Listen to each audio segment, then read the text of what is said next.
You'll see in the when you come to edit this for the reactions that me stopping it, just hang on a minute and writing down some words before I Okay, speak because I was trying to.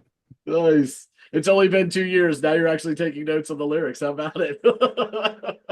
It won't happen again.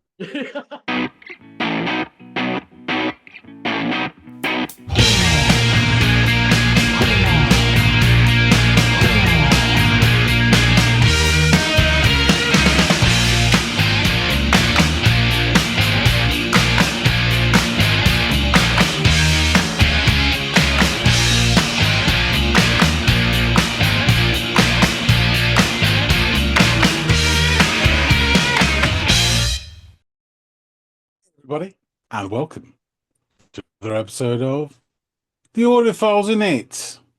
My name's John. His name is Andy.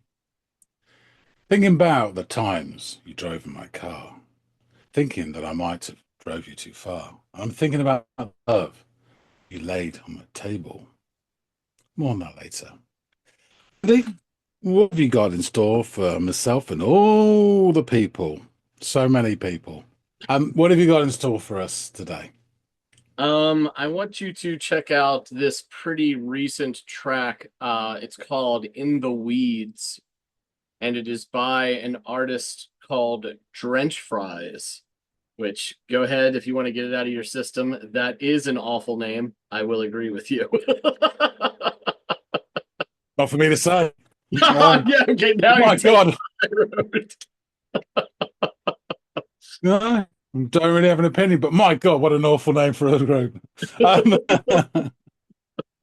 but In the Weeds is quite an interesting name for a track. Yeah, it is. It's evocative, right? It makes you think to what degree and what extent one could be in the weeds. But yes, unfortunately, it's semi ruined by the artist Drench Fries. But I enjoy the track, and I was wondering what you thought of it as well. So please go off, give it a listen, and come back and let us all know what you made of it.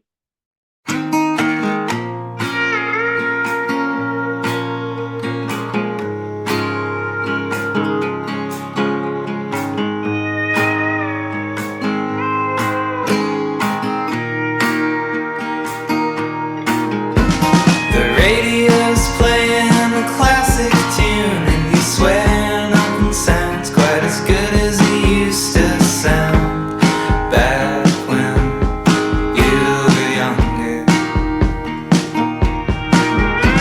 The years fly by like classic cars, as fast and Oh, wait a second. I'm trying to write this down. Like classic cars. Yeah. Really nice start.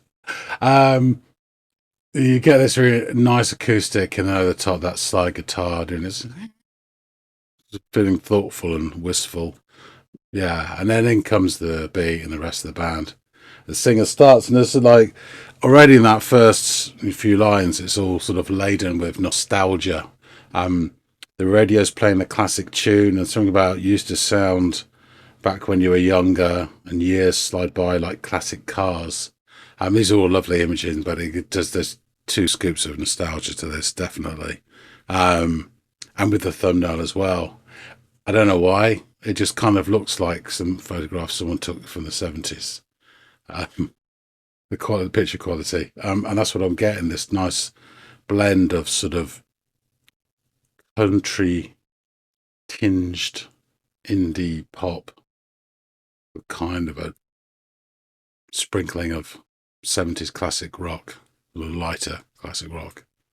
The vocal melody and some of that acoustic melody dun, dun, dun, dun, dun, dun, dun, is really familiar. I can't think who though. My initial thoughts is something like Brendan Benson, but I can't think of a song it relates to, so perhaps it isn't him, but it's kind of got a bit of that feel to some of his stuff. Yeah, it's really nice. Really nice. Let's see how it goes. bright as a shooting star and left behind on the sidewalk.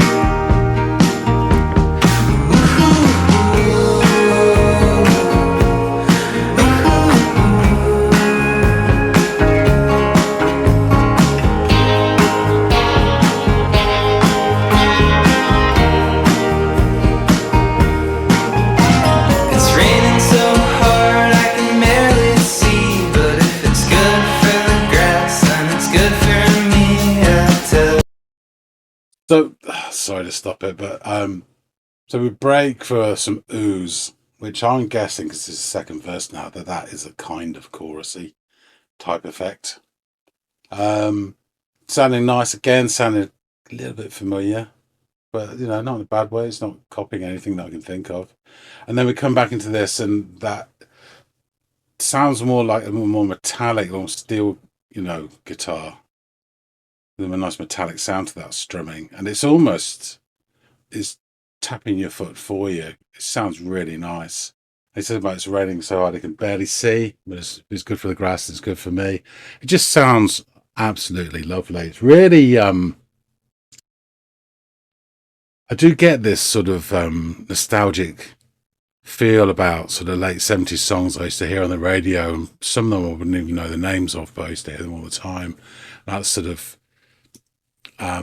light classic sound, even like Eagles and stuff like that. There is a huge nostalgia I have for that time, and this sounds a bit like that, and it has that. It's almost nourishing.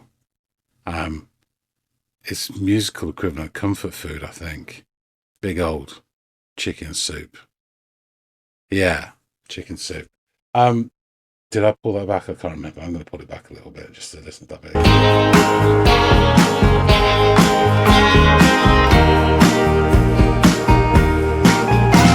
It's raining so hard I can barely see, but if it's good for the grass, then it's good for me. I tell myself bitterly. I'm a vine tangled up in 1,000 weeds. We'll spend a lifetime looking for that golden tree. I know it's there. Organ coming in as well.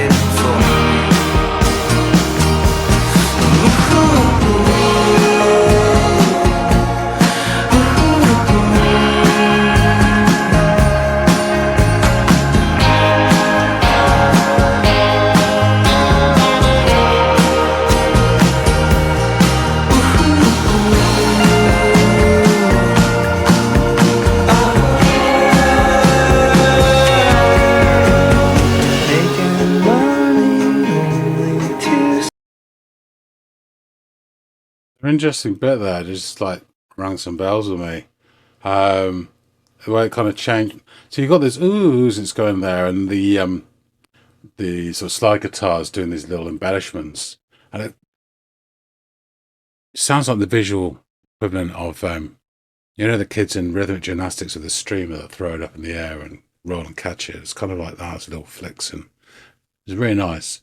They kind of changed pace and went up.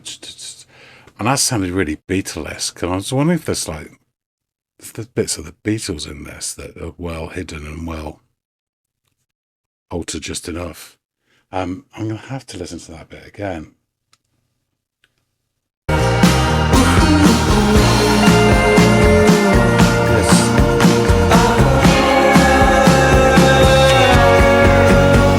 Making money only to survive.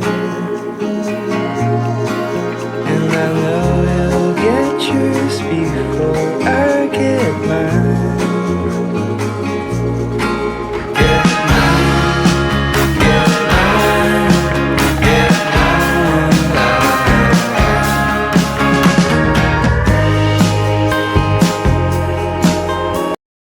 A little bit there. It's in Get Mine, I think it is. This is the most 70s sounding of this whole thing.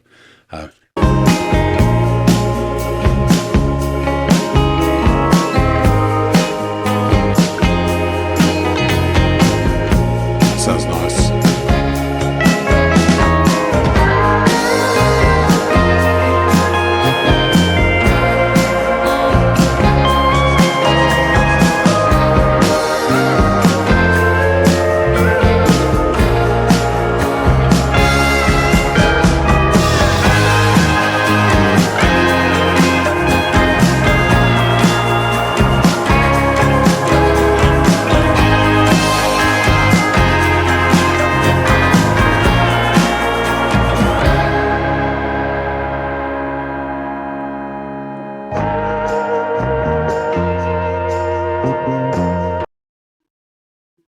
There's a bit there just for like 2 seconds. It sounded a bit like. I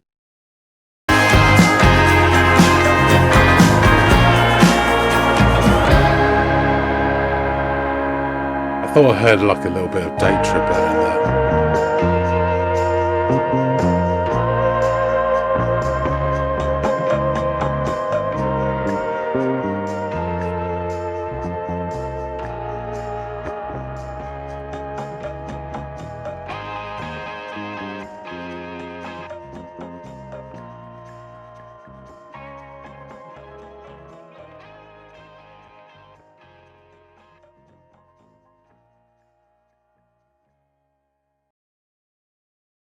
Really long fade outs annoy me.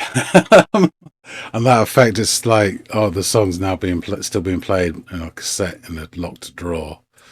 Yeah, I don't know why they do that, but there you go. I mean, for like 5 seconds, maybe, not for 30 seconds. Anyway, that aside, I really enjoyed this. And lovely feel to it. Yeah, I really enjoyed the sort of the blending of this slight countryness to it, and the sort of indie pop, and then the sort of classic rock. Yeah, it's really nice. Have to find out a bit more about the Drench fries. Terrible.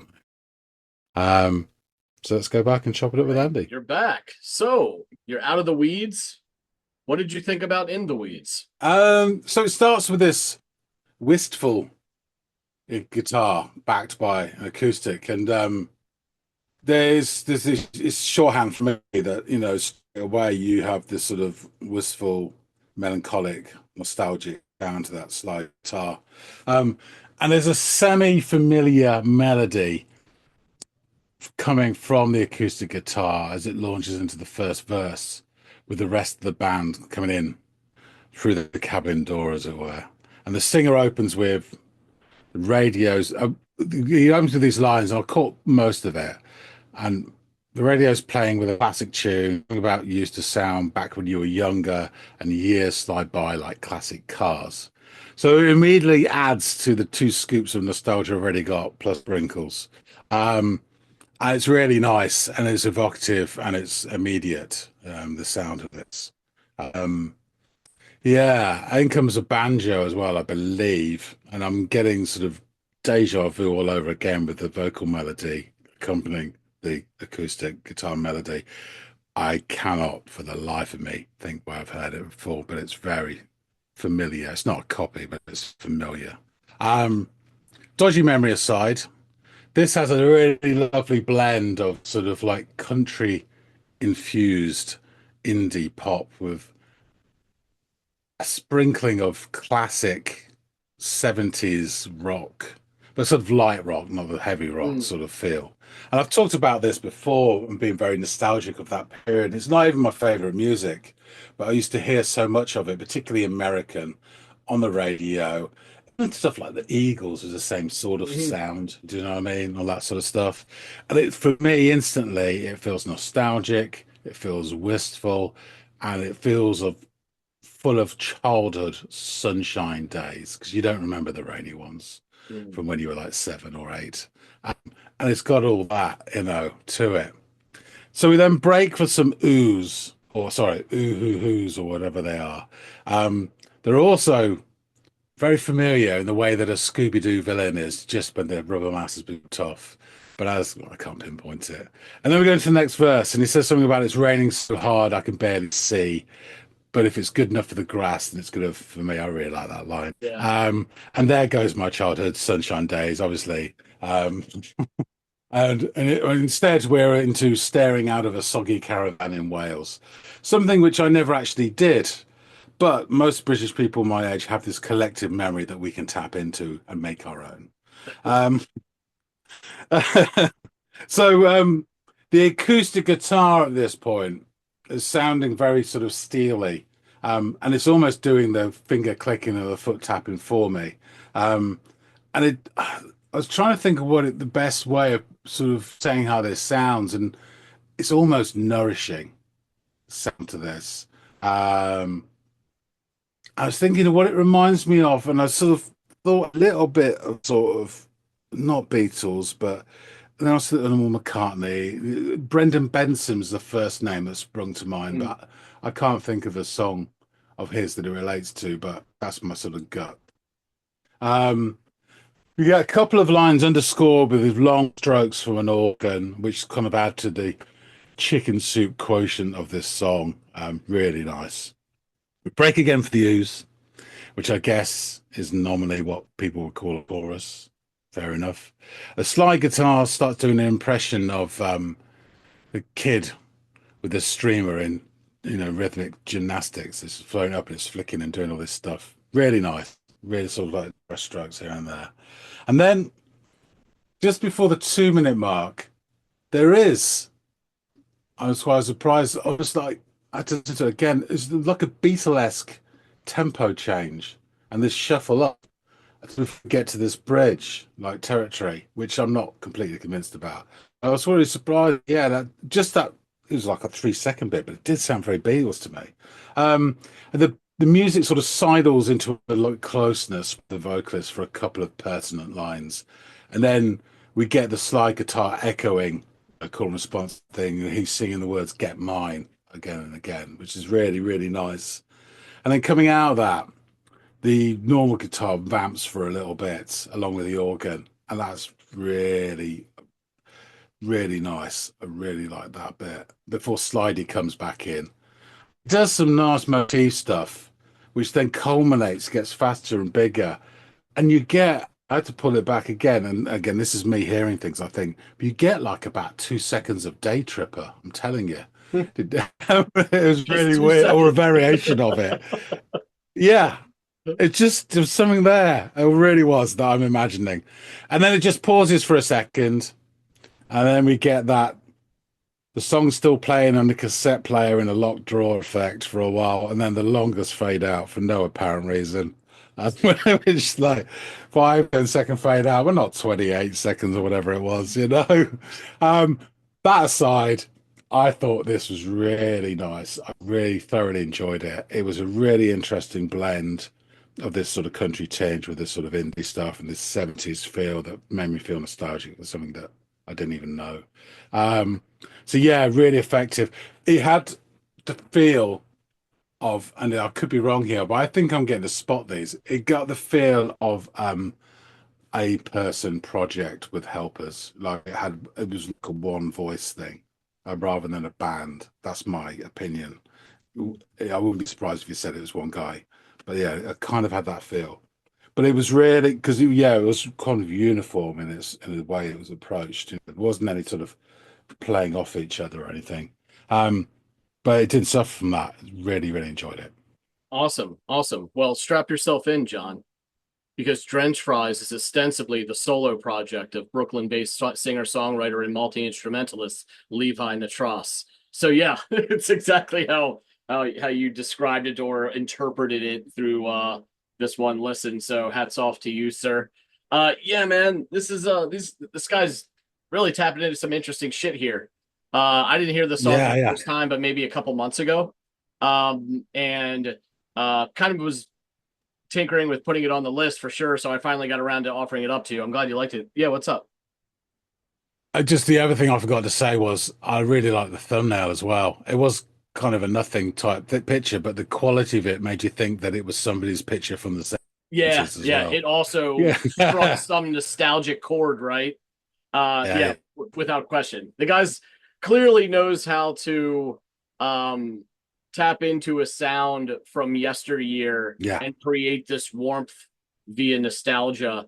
Even if it's of an era that clearly predates the, I mean, I'm assuming this is right around the time the era that I'm taking to, which is like mid late 70s to the very earliest of 80s. That's has to predate this young man, I would think anyway. It predates It's you, just yeah, doesn't it? yeah. So it's interesting that he's yes, that he's tapping into the sound so seemingly so effortlessly as if he's that Yeah, familiar. yeah. But perhaps his It's parents impressive. probably grew up listening to this stuff and infecting him with this sound that he's now clearly carrying with him in his own, music. So it's interesting stuff.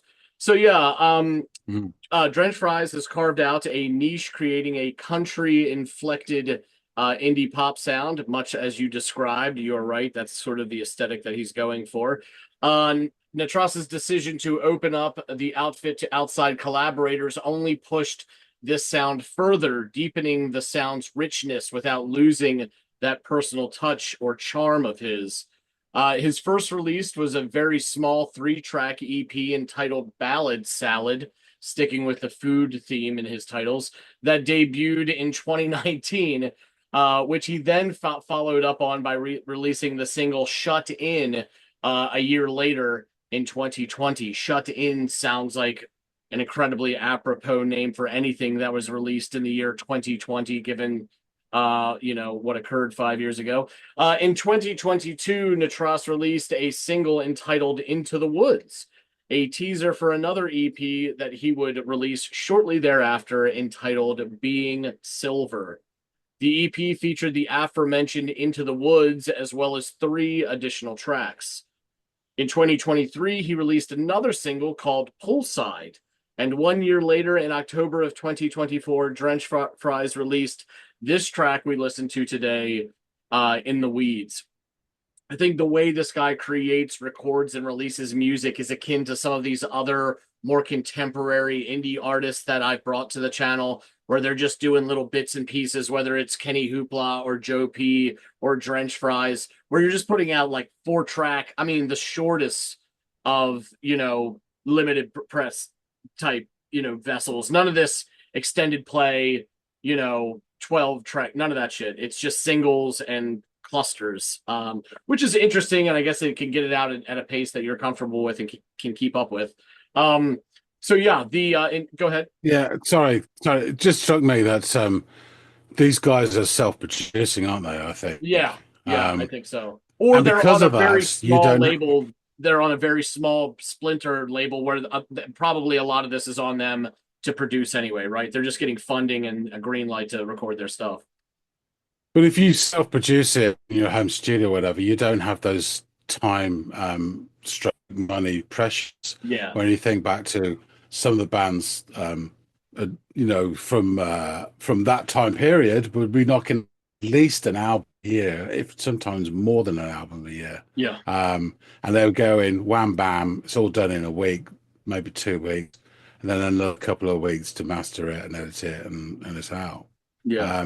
And these guys will take much longer, and they can do, because they haven't got the stupid financial pressures that they would have had back those days. Exactly. Yeah, the single is a perfect example of how Natras is incorporating and collaborating with other artists to deepen the sound of Drench Fries.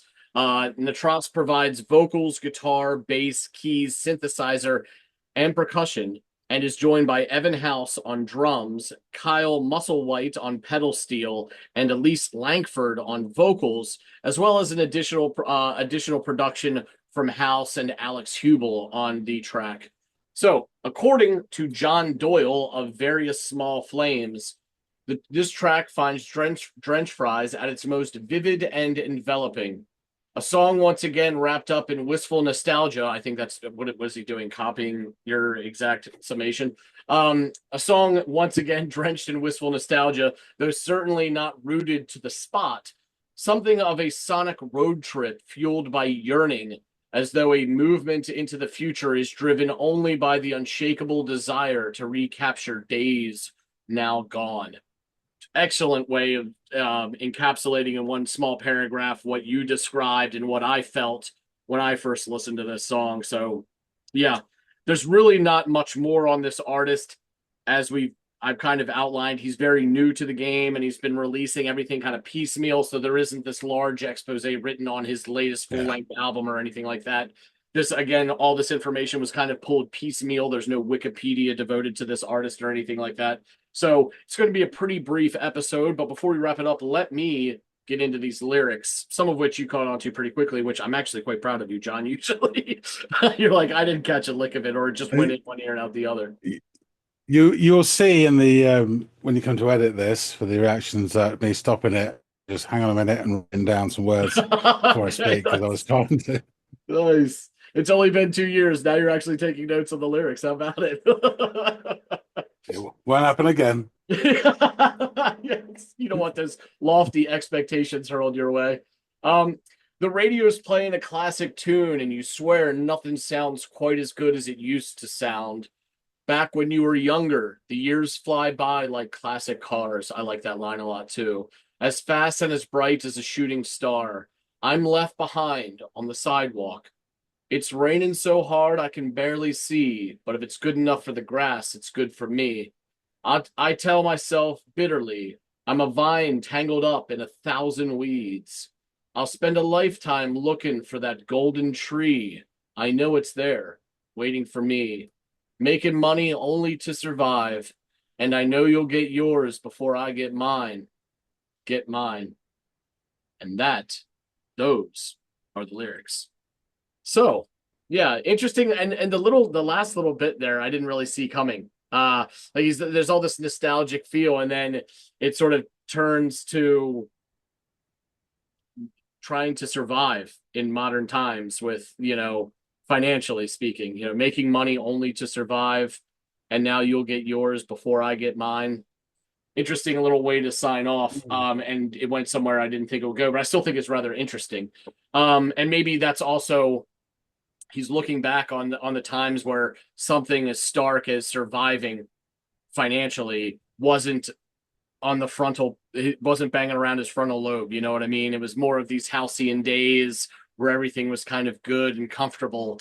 And then when he gets to the end, he sort of dismounts with this little blurb about just trying to make it today rather than looking back retrospectively. So I think that's an interesting way of kind of wrapping up the song lyrically. Yeah, good voice, really well constructed, and put together this tune. I've dug into a couple of the other tracks, good stuff, and I look forward to hopefully getting some more stuff in the future. And like I've said, with those other artists that I mentioned before, hopefully we get a full-length album in the near future that has got a lot of this stuff going on, because I think he's found something here in the sound that is both contemporary and undeniably nostalgic, and from a time that even predates him. So, yeah, good stuff, man. I'm glad you like this one, John. Thank you so much for giving it a listen. Yeah, definitely. Awesome. Guys out there in the listening audience, please let us know what you thought of this track, In the Weeds by Drench Fries. If it kind of conjured up any thoughts of any other artists or styles that he's tapped into, please jump down in the comments field and let us know your thoughts. And also, please offer us up any other music that you might want to see us check out on this channel. As long as it's new to us, we will add it to the list and give it a go at some point in the future. Also, please like, share, and subscribe if you'd be so inclined. We really would appreciate it. It helps us bolster the channel over here on YouTube. So thank you, thank you, thank you. And hopefully John and I will catch all y'all in growing numbers on the next installment of the Audiophiles. We will see you later, guys.